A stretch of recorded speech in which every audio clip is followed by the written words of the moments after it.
Lorenzo, Detroit, Michigan. Go ahead. You're on the Wilkow Majority. Hello. Hey, Wilkow, how you doing? Fine. How are you? It's the first time I've been listening to you, man. I wanted to debate a couple things with you, but I hope, I hear your commercial, bring it, and I hope you won't cut me off. I hope we can have an honest and open debate here. Well, that is predicated on two things. One, you actually making a point. Two, you being civil. Oh, both I can do, sir. How about you? I can do that, yes.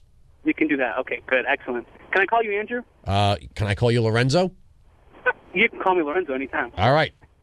All right, Andrew. Well, Andrew, I've been listening to your program yesterday and today. My brother listens to your program quite a bit, and I was shocked to learn of some of your views. And I guess what you mentioned, the things you talk about, and the anger and seeming vehemence you have for unions, but you failed to discuss, I think, some of the biggest areas where the United States has a deficit currently. Why aren't you talking about military spending? Why aren't you talking about, basically anything that matters rather than just the unions in Wisconsin? I mean, these poor people. Okay, let me stop you there. So all I do is talk about things that don't matter. You know better than me what matters. As a matter of fact, you know how to host this show better than I do, which is the reason why I'm sitting on this side of the microphone and you're on that side of the radio. No. This is well, you just claimed that I talk about things that do not matter. So if I'm hosting a radio program full of things that don't matter, why are you wasting your time listening to somebody talk about things that doesn't matter instead of listening to someone who has a good beat on what does matter? Hold on, let me point out.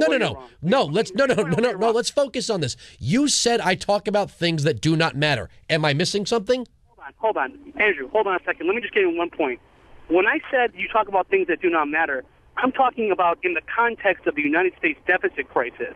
I'm not talking about in the wide but the current top of the fold story is what's happening in Wisconsin. This is a news talk radio program. We talk about the news. So what is happening in the news is what we are talking about on this radio program. The United States budget, you saying the U.S. budget is not in the news? We talk about the budget and the deficit all the time on this program, sir. But this is not a hold on. This is not a single issue program. We talk about many issues. What about military spending, sir? Military spending is not the top of the fold issue today. When it is, I will be more than happy to cover it. What about gun control and regulation of gun control? What about gun control? What would you like to talk about gun control? I'm a law-abiding gun owner. You going to come take my guns away? No, I would never. Listen, I would never take your guns away. But I mean, it seems like you're for less government. I mean, you claim to be such a no. I'm for constitutional government. I'm for the government that is outlined in the United States Constitution. Have you ever read the Constitution? I have it right here. What would you like to discuss? You have it right there in front of you. Yes, I do. Hold on. You've read the precedents, and you've read the precedents of the United States Constitution. So are you saying that we should go to an interpretation of the Constitution? No, we should not go to any interpretation. Hold on, Lorenzo. Stop it with the interpretation. I have the Constitution right here. Which portion would you like to discuss? Go ahead. Fire away. Wait. No. As it's written, how would you like to discuss it? Article 1, Article 2, Article 3, the various amendments. Sir, are you saying that you can understand the Constitution just by reading it? Yes. Is that the claim you're making? Yes. From the language of the Constitution itself? Yes.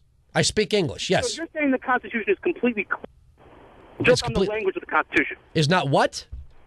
You're saying that the Constitution is clear just on plain language? Yes, it absolutely is. It absolutely is. You are absolutely. Absolutely. Lorenzo, you're not trapping me in anything. Maybe you don't understand it, and you need people who have reinterpreted it or have updated the language to meet some modernity or social progressivism. I can read it clearly and understand the role of the federal government in our lives and the state government in our lives. I don't know what it is that you don't understand, sir. I understand it perfectly. Hold on. Could you understand any type of, story, I guess, or book without understanding the context in which it was written? What does that have to do with it? That's not how law works, sir. Law isn't a question of context. It's a question of what appears in the text. If the text is outdated, then you change. Stop talking for a second. Law is to be updated through changing the law, not through reinterpreting the law. The courts in the United States do not have an interpretive power. If they do, I'd love you to find it in Article 3. I'm waiting. See, this is the problem. I'm like debating a child here. You're acting like a child. You want to talk the Constitution, but you're predicating your debate on the Constitution that I don't understand it. The problem is you don't understand it. I'm not saying you don't understand it. I'm saying that no one can understand the Constitution. No, that's an idiotic progressive view of things, because then to actually adhere to law would mean you don't get all the things that you want. What do you mean you don't get other things? I don't want any. Wait. No. No, look, Lorenzo. Where do you find copyright law in the Constitution? Where do you find, there is copyright law in the Constitution, sir. There is copyright law in the Sir, Lorenzo, you got to here. You ready for this? Would you like me to read it to you? Yes, read it to me. To promote the progress of science and useful arts by securing for limited time to authors and inventors the exclusive right to their respective writings and discoveries. That's copyright law in the Constitution. The problem is you've never read it. You've never read it. Just admit it to me. Lorenzo, say it. I have never read the Constitution word for word. Where did you find that? Writings and discoveries. Article 1, Section 8, the enumerated powers. The enumerated powers? Yeah. The enumerated powers of the states? Of the federal government. Of the federal government. So you're saying the federal government has copyright law. So did you just miss that point? Or is it you're claiming that I don't understand it? You clearly don't understand it. Securing intellectual property is one of the duties of the Congress. It's there in Article 1, Section 8, the enumerated powers.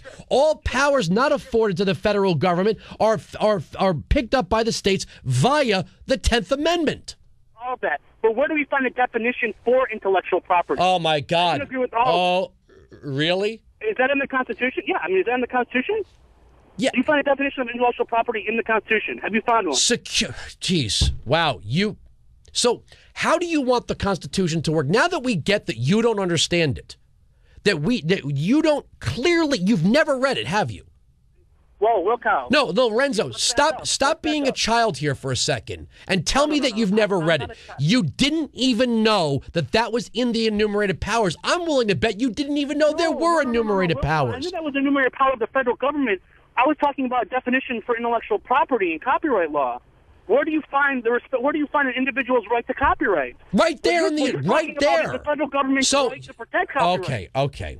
Lorenzo, this is the point where you're not making a point anymore. You're not making a point anymore. That is a proper application of necessary and proper. That's one of the rare places you find a proper application of the necessary and proper. Necessary and proper is an interpretation. No, it's not. No, it's not. No, it's not. No, you're wrong. You are wrong. You're wrong, Lorenzo. You're wrong. You're wrong. You're wrong. You are wrong. You are. Okay. Is the word necessary defined in the glossary of the Constitution? So basically, Lorenzo, what you're saying is, okay, I got to let you go because no words have meaning to you. No words have meaning to you. There's no point in carrying this discussion any further because words do not have meaning to you. You've decided that nobody understands the Constitution. There's no such thing as the rule of law. You'd probably like the mob rule of democracy, 51% getting whatever it wants until something is taken from you. And your basic assumption here is that because you don't understand the Constitution, that I and the rest of the people listening don't understand the Constitution. Unfortunately for you, I know exactly what it says. I have it right here in front of me. The problem is you didn't even know that existed in the enumerated powers because you have never read it. Take a job as a comedian. You sound as dumb as one.